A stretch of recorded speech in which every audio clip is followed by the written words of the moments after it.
Hi అండి, welcome back to Sai పరిమిత vlogs. ఇప్పుడు నేను గార్లిక్ రైస్ చేయబోతున్నానండి.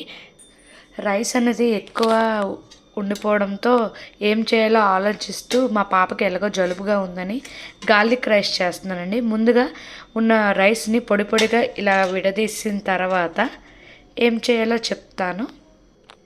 ముందుగా మనకు కావాల్సిన ఐటమ్స్ వాము, మనం జీలకర్ర కూడా వేసుకోవచ్చండి.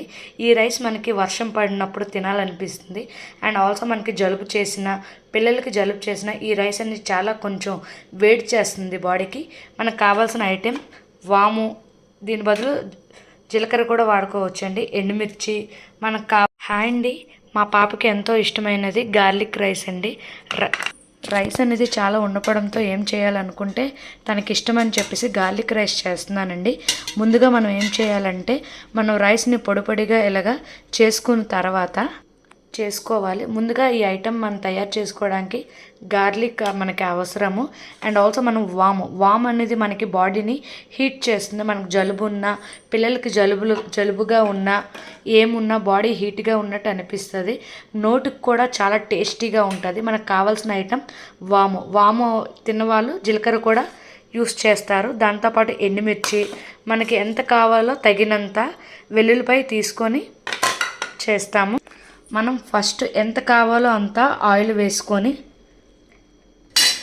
మనకి కొంచెం వేడెక్క ఎంత అవసరం అంత వెల్లుల్లిపాయలు ఫస్ట్ వేపుకొని ఎర్రగా వచ్చినందుకు వేపుకుంటే పళ్ళుకి కొంచెం అంటదండి. ఇలా కొంచెం రెడ్గా రోస్ట్ అయ్యే వరకు వేపుకున్న తర్వాత ఎండుమిర్చి మనం వేయాలండి. నాకైతే కొంచెం కారమే ఇష్టం. మా పాప కూడా కారం తక్కువగా తింటుందని నేను కొంచెమే వేసుకున్నాను. 2 to 3 వేసేసాను. తర్వాత వాము వేసుకోవాలండి, ఎందుకంటే మాడిపోకుండా కొంచెం రోస్ట్గా వేపే వరకు ఇలా వేసుకొని కొంచెం సేపు వేగాక మనకు ఎంత రైస్ కావాలో అంత వేసుకొని తగినంత సాల్ట్ వేసుకొని తింటే వెరీ సూపర్. మిక్స్ చేసాక ఇలా ఉంటుందండి, సూపర్గా ఉంటుంది. ఇది మనకి వర్షాలు పడినప్పుడు గట్ట బాగా యూస్ చేస్తుందండి, జలుబు గట్ట చేయకుండా. జీలకర్ర అయినా వామైనా ఏదైనా వేసుకోవచ్చు. టేస్ట్ చేసాక ఎలా ఉందో చూద్దామా? స్టార్ట్.